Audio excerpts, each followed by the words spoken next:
कि ब्रह्मा विष्णु शंकर का भी ज्ञान है, ज्ञान भी इनका अलग अलग है और इनका अर्थ भी अलग अलग है। ब्रह्मा का अर्थ क्या है? ब्रह्म माने बड़ी, माँ माने माँ, सारी सृष्टि की बड़ी से बड़ी माँ। माँ का काम क्या होता है? माँ का काम होता है बच्चे को जन्म देने का काम बाप करता है या माँ करती है? माँ पालना करती है या जन्म देती है? माँ पालना करती है, बाप जन्म देता है। लेकिन जो माँ पालना करती है वो कौन सा गुण है जिसके आधार पर माँ पालना कर सकती है? बाप पालना नहीं कर सकता। वो सहनशीलता का गुण है। वो सहनशीलता के गुण के हिसाब से परमात्मा बाप ने जिस तन में प्रवेश करके माँ का पार्ट बजाया वो संसार में बड़ी से बड़ी माँ कही गई। ऐसा सहनशीलता का पार्ट दुनिया में कोई ने नहीं बजाया। लक्ष्मी के लिए भी नहीं कहेंगे, जगदम्बा के लिए भी नहीं कहेंगे, कोई भी देवी देवता के लिए नहीं कहेंगे कि जैसा ब्रह्मा ने पार्ट बजाया ऐसा कोई ने बजाया। अब ब्रह्मा की आत्मा तो दादा लेखराज, क्या दादा लेखराज ब्रह्मा की आत्मा सहन शक्ति का आगार है? क्यों? अगर वो सहन शक्ति का आगार होती तो पूर्व जन्मों में भी ऐसा काम करके दिखा देती। कैसा?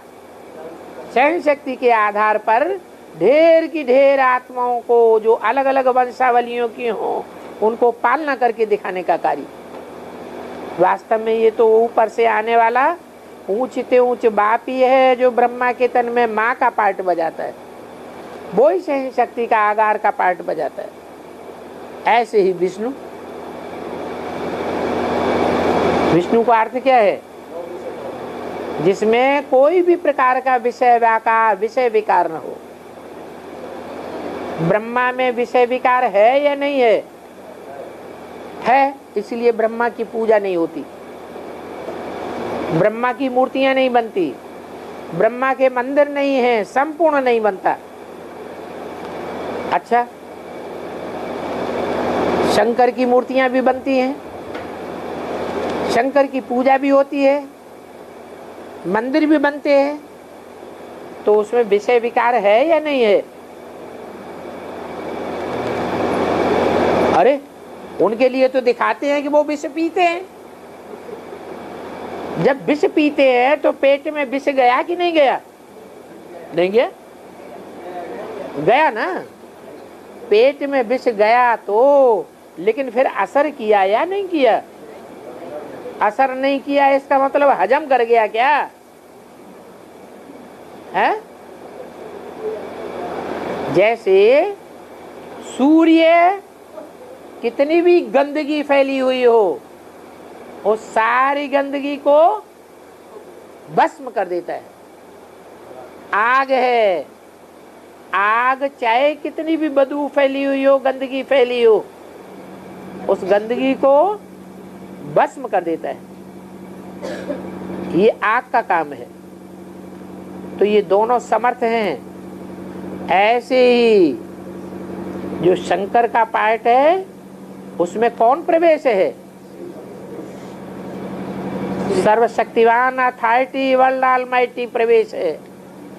और वो ऑलमाइटी पता जो वर्ल्ड ऑलमाइटी अथॉरिटी है वो भी कोई अल्पकाल के लिए प्रवेश करने वाली नहीं है, सदाकाल के लिए प्रवेश करती है। सदाकाल के लिए माने क्या? सतयुग त्रेता द्वापर के लिए भी है? नहीं, तब तक के लिए प्रवेश करती है जब तक ये पुरानी दुनिया कन्वर्ट होकर नई दुनिया न बन जाए। जो कलाहीन दुनिया है वो 16 कला संपूर्ण न बन जाए। तो वो परमात्मा जिस मुकर्रर रथ में प्रवेश करता है उसको आप समान बनाए देता है। ब्रह्मा को आप समान नहीं बनाता, विष्णु को भी आप समान नहीं बनाता। किसको बनाता है? शंकर को आप समान बनाता है।